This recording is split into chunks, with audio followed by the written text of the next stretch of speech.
Добрый дзень! Вас вітае канал Алчына чытанка. Гаворым, спяваем, чытаем на роднай мове. Подписывайтеся на мой канал у Ютубе. А мы читаем Владимира Караткевича казки «Жабкі і чарапаха». На беразе маленькага ляснога возера балотца разгарлаліся, разышліся і наладзілі канцэрт жабы. Церышыў на іхнія галоўкі цёплы дожджык, свяціла праз яго сонца.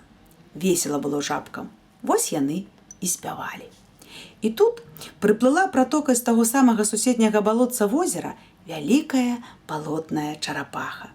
Жыла яна адна, пачула вясёлыя спевы і вось прыплыла, вынырнула, напалову вылезла на бераг і ўся аж зморшчылася ад асалоды. Надта добра спявалі жабкі. Жабкі, жабкі, дзень добры! А ты што за цуда-юда? Спыталі жабкі. Я чарапаха. Бачыць такое не бачылі, чуць гэткае не чулі, значыць, не можа цябе быць. Дык ёсць жа я, сумна сказала чарапаха. І як жа вы добра спяваеце, паўтарыце, калі ласка, проста салаўі. Можам, сказалі улешчаныя жабкі. Кума, кума, боршчык варыла.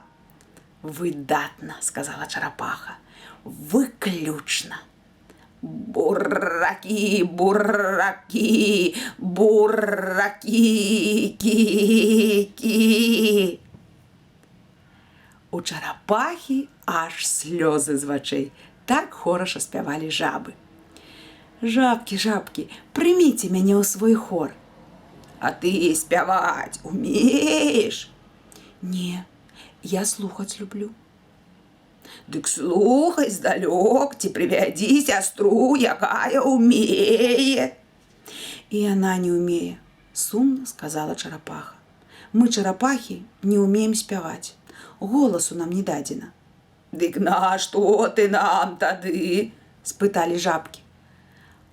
А слухаць вас хто будзе? Хваліць? Нас і так усе чуюць, і ўсе хваляць. Ну і я ціхенька сядзела б ды хваліла, сказала добрая і разумная чарапаха. Дык ты, можа, яшчэ нешта ўмееш? Спытала галоўная жаба ў хоры, якая аж дзьмулася ад важнасці. Плаваць умею, ныраць.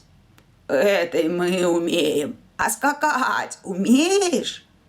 Не, уздыхнула чарапаха. Нічого ты не умееш, а мы яшчэ нясём ікру, жабурынне. Я замест яе яйкі нясу, сказала чарапаха. Вялікія. О, сказала галоўная, яйкі. Ну, паспрабуй усё ж заспяваць. І чарапаха зарыпела. Свеціць месячак з гары, на глыбокія віры, на шчытах у чарапах сіняе святло гарыць. Словы нішто сабе, сказалі жабы, але ж голас бррр. Дык я б вам словы, а вы б спявалі. Словы ў нас не горшыя, самі прыдумалі. Што варыла кума, кума, борщ, борщ, буракі. Добрыя словы, сказала чарапаха, але галасы ў вас лепшыя. І што гэта за шчыты ў чарапах? Спытала галоўная жаба. А вось тое, што на мне. Гэта карычневае, усхваляваліся жабы. Гэта брыдкае, ну не, мы вось такія прыгожыя, зялёныя, бліскучыя, як лакіраваныя. Жывыя, сказала чарапаха, усе прыгожыя. А чаму эта брыда завецца шчытом? Спытала маладзенькая жабка. Яна цвёрдая. Няўжо? Ой, быць не можа. Самая смелая з жабак падплыла асцярожна і дакранулася да панцыра лапкай. Ой, яна жалезная.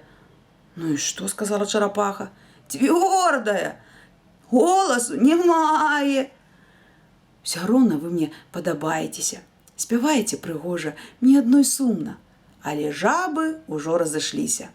«Железная жаба!» – зарагатала самая насмешливая. «А мы мягкие жабки, зеленые! Железная!» Чарапаха пачала крыўдаваць. Кожная жывёла розная, а я карысная. «И мы корыстные, а у тебя волосу няма, коричневая! Жаба ў танку!» – пожартавала насмешница. Пакрыўдзілася бедная чарапаха. Нырнула, паплыла ў пратоку, а пасля ў сваю азярынку. А жабы, гледзячы на яе бурбалкі, зноў завялі сваю валынку з катрынкай. «Буракоў не было, бручкі наварыла!» Ну, і што? І ці добра гэта атрымалася? Тут сабе жабкі весела спяваюць дурныя словы добрымі галасамі. А там чарапаха, што не мае голасу, але ведае добрыя словы, ляжыць сабе пад вадой пад святлом месяца, пакрыўджаная і адна адзінюсенькая. І нашто, калі ты зялёны і мяккі лае таго, хто карычневы і цвёрды? Ты вось ходзіш на 2 нагах, а кот на 4. І няхай сабе. Дрэнна вы зрабілі жабы. А ну марш адразу ж у чарапахі прабачэнне прасіць, перапрашаць яе. А вы зараз кладзіцеся спаць, бо жабы будуць перапрашаць чарапаху аж да раніцы. А пасля прыйдуць да нашых дзвярэй. І раніцай, калі прачнешся, тата або мама, бабуля або дзед раскажуць табе, даравала жабам чарапаха ці не. Владзімір Караткевіч. Канал Алчына Чытанка. Гаворым, спяваем, чытаем на роднай мове. Падпісвайцеся на мой канал у Ютубе. До новых сустрэч!